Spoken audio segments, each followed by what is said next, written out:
Hello everyone, welcome to back my channel. I hope everyone is having wonderful day.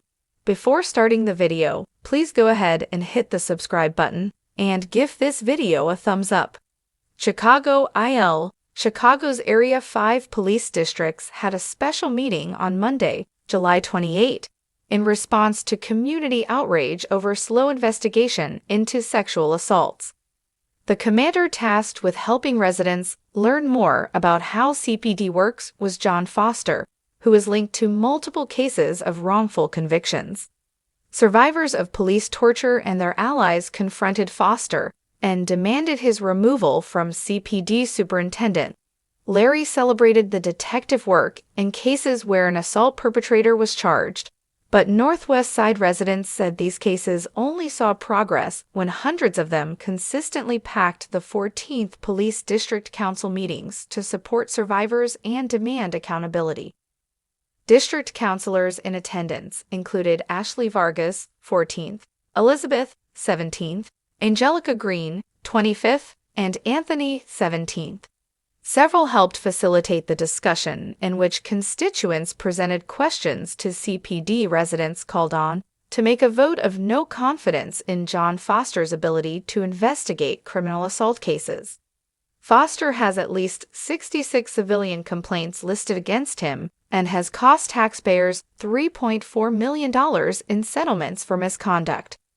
Do you remember that man, right across from you, Jasmine Smith, co-chair of the Chicago Alliance Against Racist and Political Repression, asked Foster that you and pulled over and put a gun to his head and told him he'd never see daylight or these streets again? Smith pointed to Kevin Jackson, who spent 23 years and 4 months wrongfully incarcerated after being abused by John Foster and his partner at the time.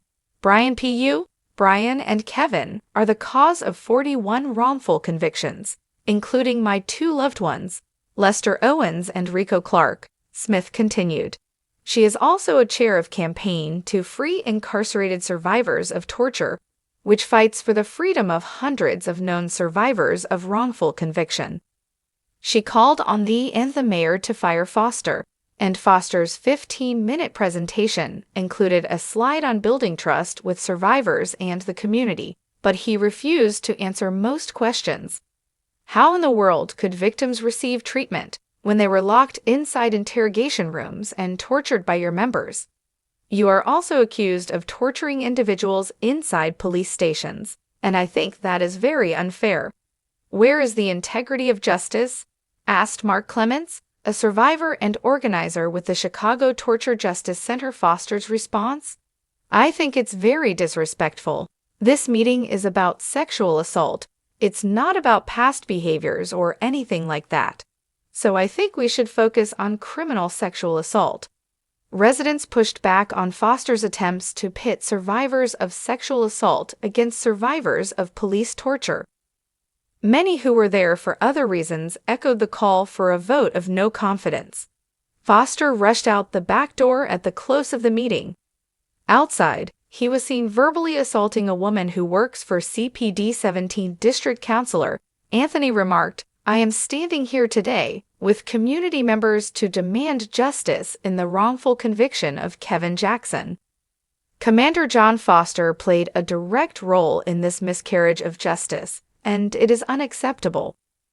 That is why I will be calling for a formal vote of no confidence at our next District Council meeting, August 17.